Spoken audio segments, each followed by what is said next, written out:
Welcome to Walk in the Shadows with me, your host, Tim Woolworth. In episode 1 of this series, we discussed historical vampires and how they were not the blood-drinking type that we think of today. Instead, from ancient Sumeria until the 18th century, with few exceptions, vampires were thought to drain the life force of people.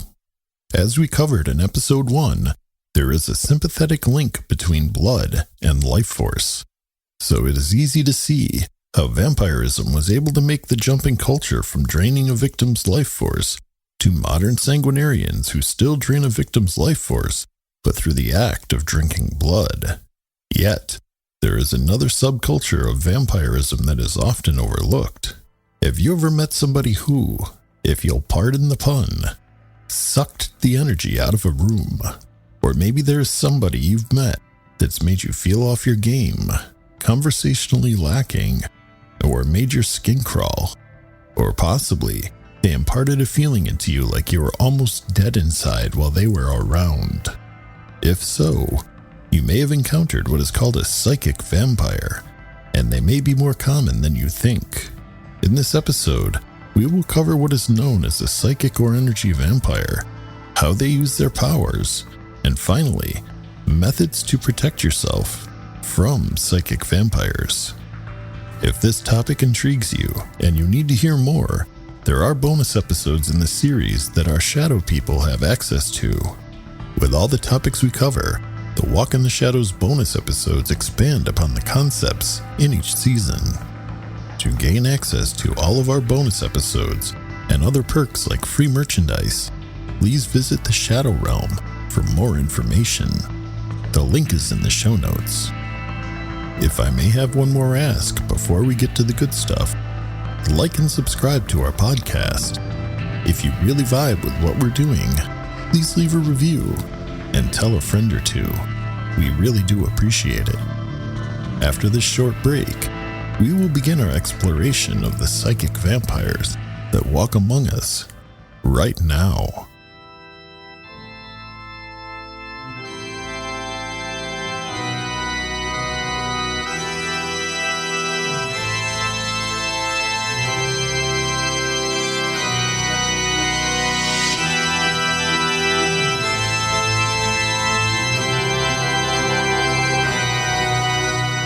Before we begin our discussion of psychic vampires, or Psi-Vamps as they are known in shorthand, we need to address a key thing: energy.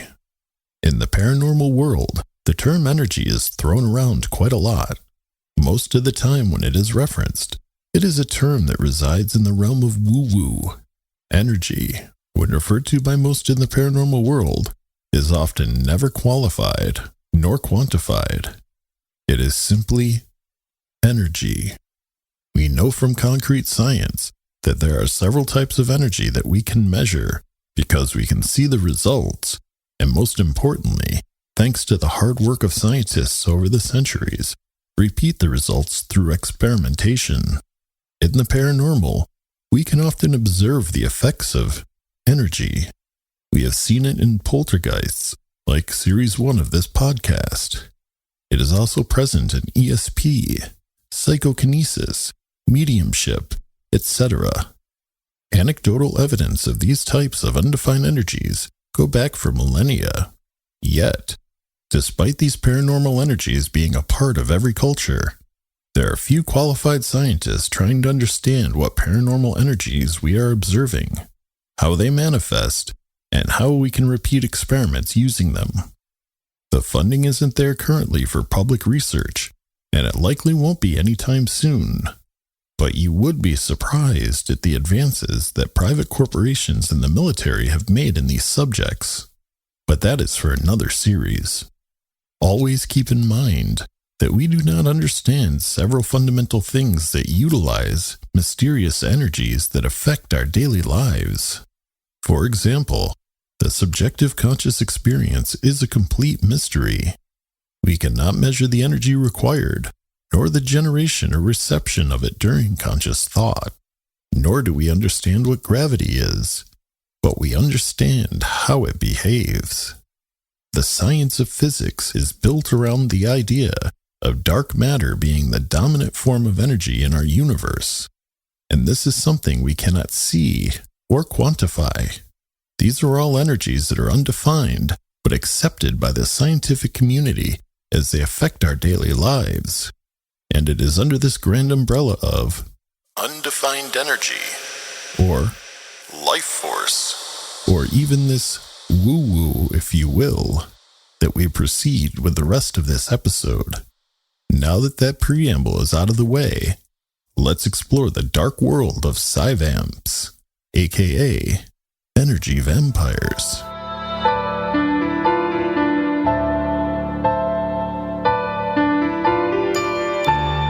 The Psi-Vamp is a physical, living being that is energy deficient. It lives and breathes as you and I. They walk in the sun, take baths, sleep in a bed, and even eat garlic. But there is something different about them. Their health depends upon tapping into a host victim's energy supply to replenish their own life force. This results in the psychic vampire receiving an immediate surge of energy, and conversely, the vampirized victim either not noticing it or being severely depleted, depending upon the type of attack they have fallen victim to. The Psi-Vamp has a perpetual need. This can be related to our need for food. We generally need to eat 2 to 3 times a day. The calories, carbs, vitamins, minerals, and nutrients are the building blocks that provide us with the energy we need to continue with all of our biological processes. But when life force and physical well-being is not recharged with food alone for the Psi-Vamp, they must feed off people as well. And unfortunately, there is no end in sight, no medical treatment that will ever help them live normally. At first blush, this is a strange concept to grapple with. Yet, if we look back through our history, there have been myths and legends of energy transference throughout the ages. We explored the predominant form of vampirism before the 19th century as being a withdrawal of life force rather than blood drinking in episode 1 of this series. The victims were throttled, raising their emotions to a heightened state before they were drained of their vital life essences over a few short days. For a very quick legend that is much older, a 12-year-old girl was dying and there was nothing anyone could do to save her. A man walked by. He was a renowned healer, and she reached out to him in desperation. She managed to just grasp the hem of the clothes he was wearing. Upon doing so, she felt a large infusion of energy that healed her entirely. The man turned to the crowd and asked who touched him because he felt the energy leave his body. And the girl, a likely energy vampire, spoke up and apologized to the healer. The man named Jesus Christ. Historical myths and legends aside, in general, there are 2 types of Psi-Vamps that walk among us today. Those that were born that way, and others who have developed skills to nourish themselves off of the energy of others. Researcher and clinical psychologist Dr. Joe Slate was involved in a multi-year U.S. Army study at a public university to understand human energy fields. This eventually led him to study psychic vampires. He has noted that there are 3 categories of psychic attacks that can occur. 1. One-on-one psychic vampirism. This category includes any form of psychic vampirism between 2 persons, the one being the psychic vampire and the other the host victim. In the typical one-on-one vampire encounter, the psychic vampire taps into the energy system of the host victim for the expressed purpose of extracting energy. The vampire episode can be consensual or non-consensual, as well as deliberate or spontaneous. Whatever the nature of the vampire encounter, the results are the same: an instant but transient surge of energy for the vampire, and a critical loss of energy for the vampirized victim. Unfortunately, the psychic vampire's energy needs are satisfied only temporarily, thus necessitating repeat attacks. For the host, the long-term consequences can be extremely harmful. 2. Group psychic vampirism. This category, which we could call collective vampirism, includes any form of vampirism that involves groups, organizations, or institutions. In its most insidious and destructive form, it can involve the organized vampire efforts of a large number of persons. More specifically, it can take any of the following forms: encounters between one psychic vampire and multiple host victims, encounters between multiple psychic vampires and one host victim, encounters between multiple psychic vampires and multiple host victims. 3. Parasitic vampirism. In sharp contrast to the other forms of psychic vampirism, parasitic vampirism is an internal form of psychic vampirism turned against the self. Tragically, parasitic vampires are twice the victim. They are both vampire and host victim. They are driven by self-destructive mechanisms that are like blood-sucking vampires with a demonic appetite. The more they devour, the more they demand. The effects of parasitic vampirism are relentlessly self-constricting and self-disempowering. By attacking from the inside, parasitic vampirism grinds down the self's energy system and seriously impairs its capacity to generate new energy. Currently, parasitic vampirism includes any process or condition that wastes our energy resources, erodes our internal energy system, and disrupts our personal development. Parasitic vampirism creates a vicious inner cycle with an insatiable appetite. The more it consumes, the more it demands.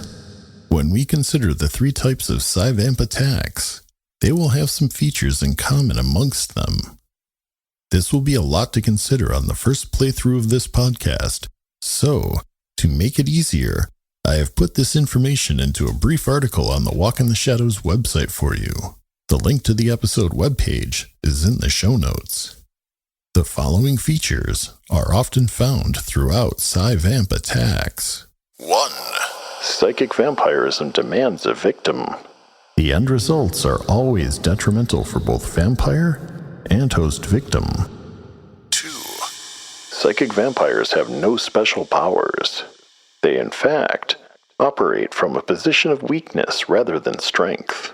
Typically underdeveloped or impaired in their ability to generate self-sustaining energy, they turn in desperation to other strategies in their efforts to meet their energy needs. 3. Psychic vampirism is a cultural universal. It exists in one form or another around the world. Even the most highly advanced cultures are vulnerable to the multiple forms of psychic vampirism. 4. A wide range of conditions can provide fertile breeding grounds for psychic vampirism. Examples are personal crises, thwarted growth, unresolved conflict, and severe stress, as well as certain cultural conditions such as social unrest and class resentments. 5. Psychic vampirism occurs in varying degrees of intensity. It often begins as a mild impulse, then progressively increases to become a dominant force in the life of the psychic vampire. 6. The long-term consequences of psychic vampirism are enormously detrimental. For the vampire, they can include a rapid depletion of inner resources, and eventually, a total blockage of the growth process. For the victim, they can include a host of mental and physical symptoms. 7. The psychic vampire attack can be either deliberate or spontaneous. Although psychic vampire episodes are often intentionally initiated by the vampire, they can be spontaneous, and in some instances, unconscious. Strange as it may seem, psychic vampirism can become a consensual component in certain social relationships. The psychic vampire, as should be apparent by now, is a very complex being. We know what a Psi-Vamp is by definition, and what they can do to other people, but the mechanism by which they operate is something that few have attempted to explore. After this break, we will look a little into the energy side of the psychic vampire, which still remains mostly mysterious.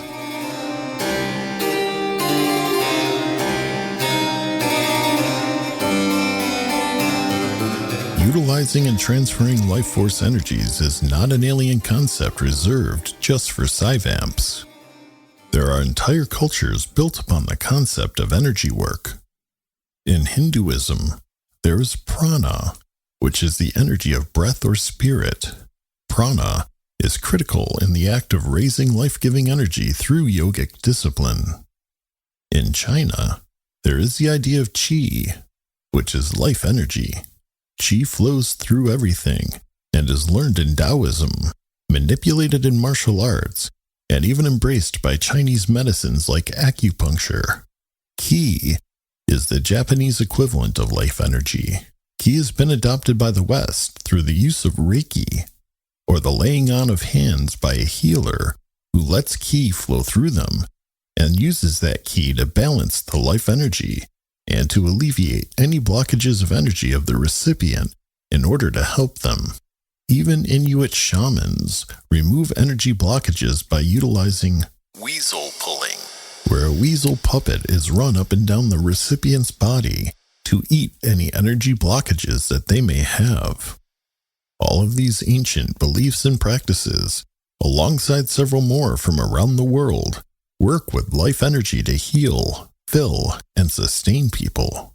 The shaman or Reiki practitioner, for example, can remove or heal life energy from a person to clear a blockage. In practicing these ancient energy medicines, the practitioner's work is seen as ethical and beneficent to the patient. These types of practitioners from ancient cultures around the world are working generally with one or more of 4 energy sources in the human body. On the exterior of our bodies, we have both our aura and external energy meridians, and internally, we have our chakras and internal energy meridians. What I would like to draw your attention to is that by drawing in bad energy from the host, the practitioner is practicing a form of psychic vampirism. There is an energy transference between two people.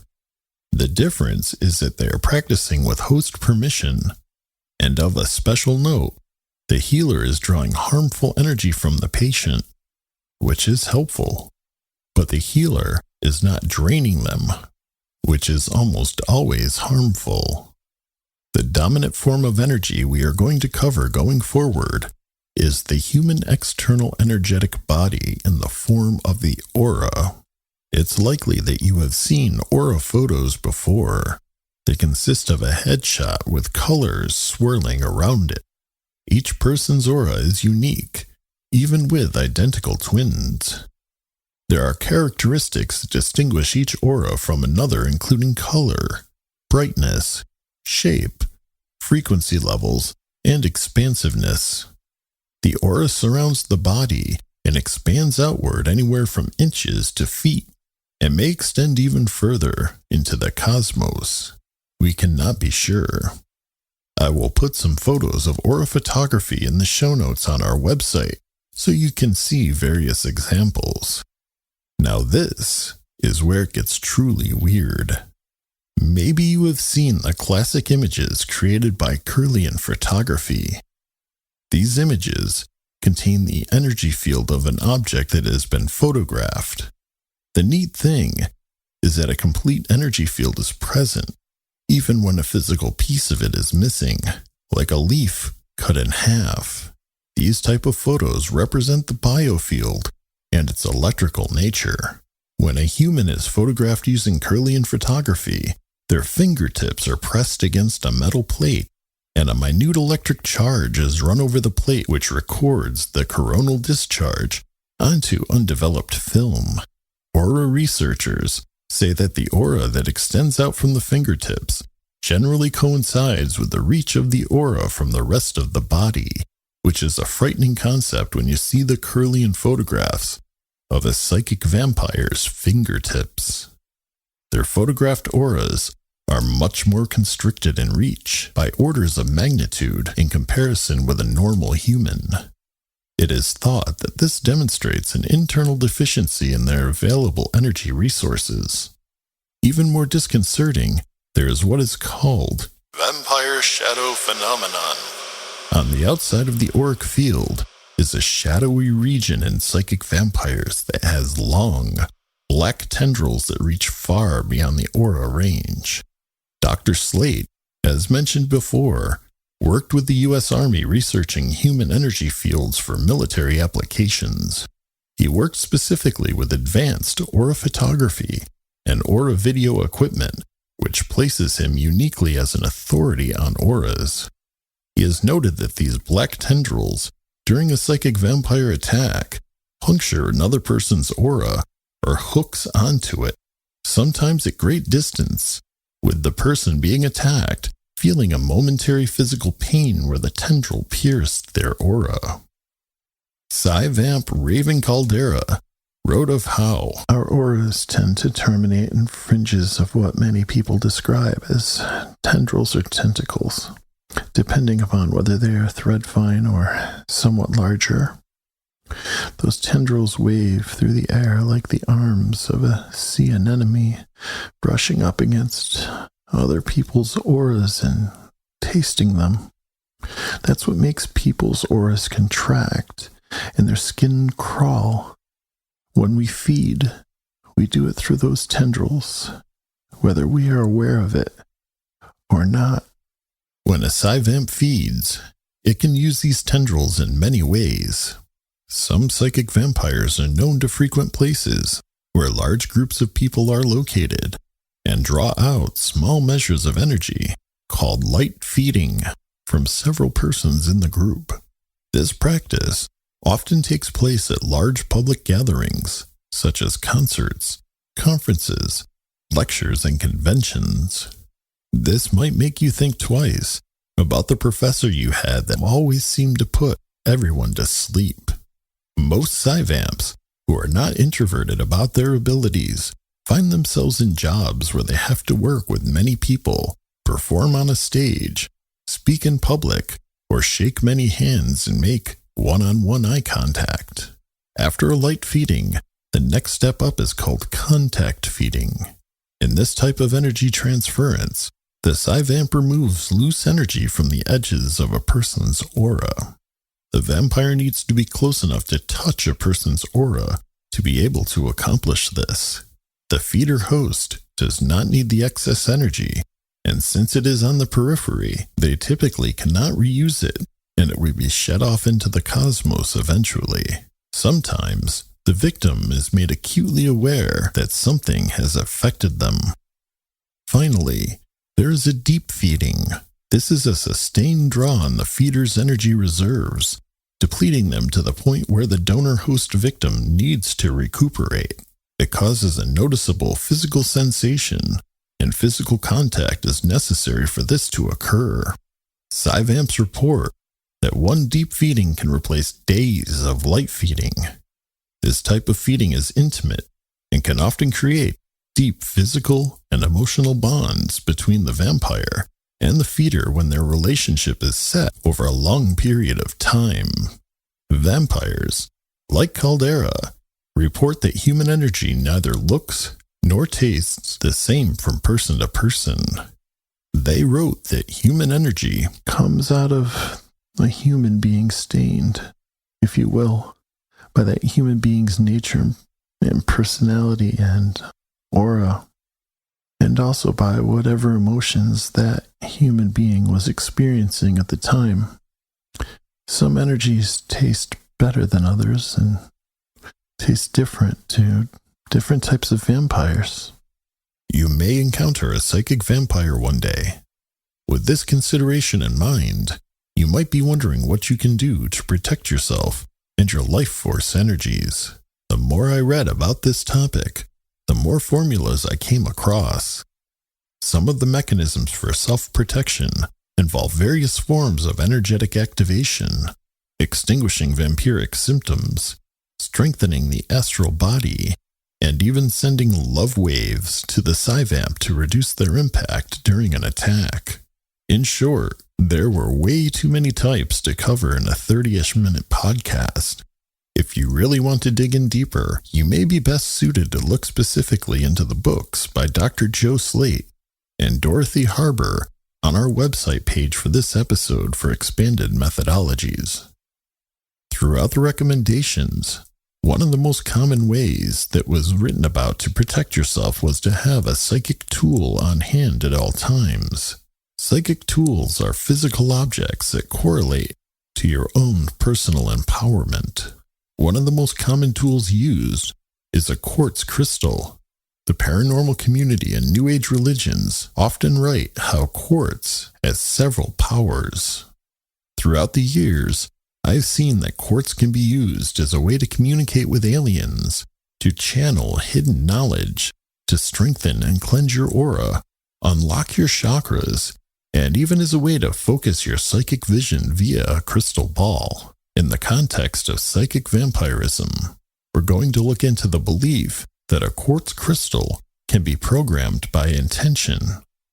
One begins by carefully selecting a crystal from a metaphysical shop or from their personal collection based upon the vibration felt by slowly waving one's hand over them, palm side down.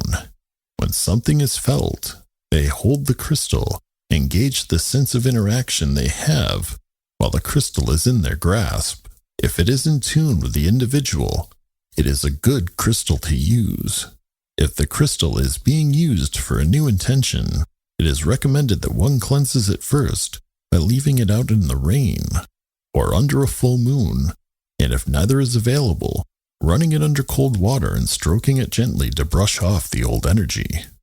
Then the crystal is held in the palm, and the person says something to the effect of, "My goal is to energize this crystal to protect my personal energy system.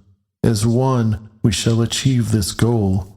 Together we will have the ability to neutralize the effects of psychic vampirism and to ward off any new attacks of any vampiric strategy." Upon charging the crystal, it is then recommended that you keep the crystal upon you at all times, and when you are in bed at night, place it next to you for protection.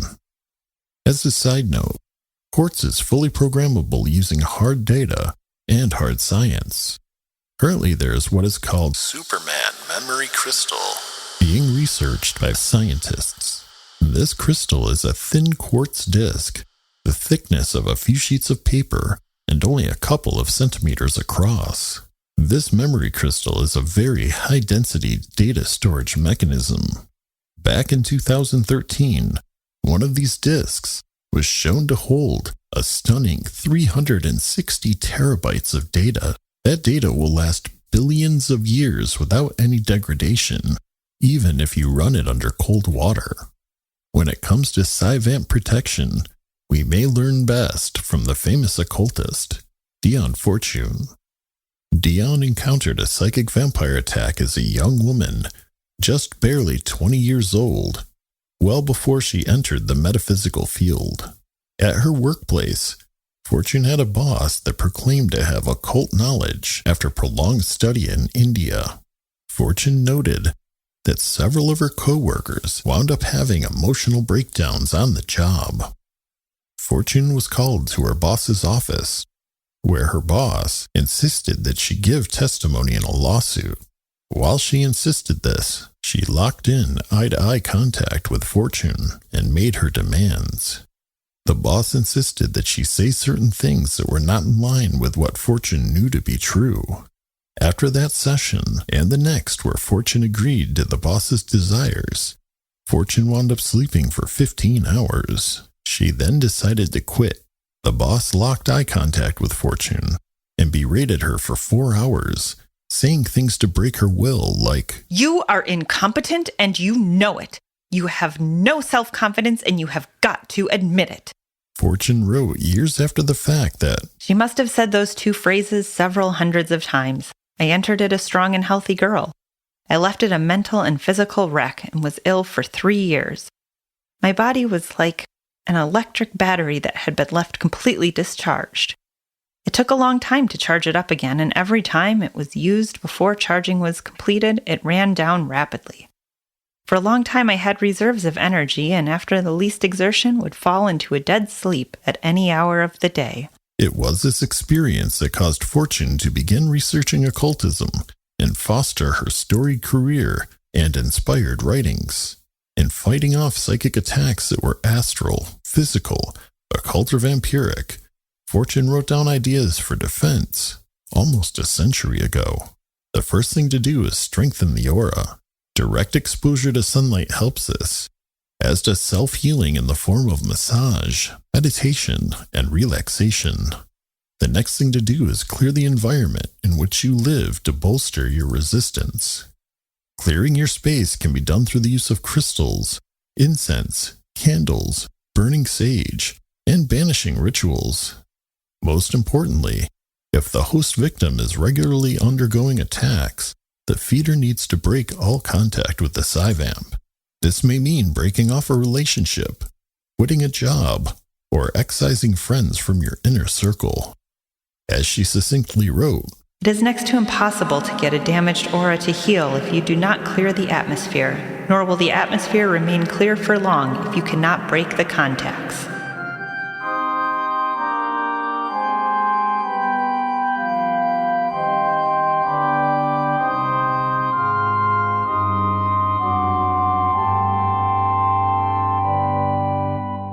This episode was researched and written by me, Tim Woolworth, with vocal assistance by Catherine Paczynski.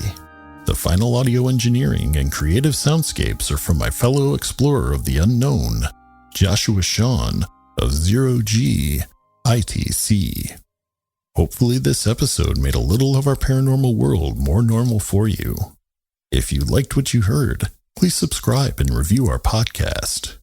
As always, if you have any personal anecdotes, observations, or alternate explanations you would like to share on this or any other topic we've covered, or just maybe you would like to drop a note to tell us about any encounters you've had with the supernatural, you can always reach us via our email, contact@walkintheshadows.com. Once again, that's contact, spelled CONTACT, @walkintheshadows.com. If you want to learn more about this podcast or myself, please visit our Walk in the Shadows website. The link is in the show notes. On our website, you can find stunning merchandise available only through the Walk in the Shadows store. You can also find the resources used for this series, articles related to the content of our episodes, all of our social media accounts, and access to our Shadow Realm, where the shadow people walk freely. Finally, thank you for your time spent walking in the shadows with me. I know your time is valuable, so I really appreciate you being here in this moment.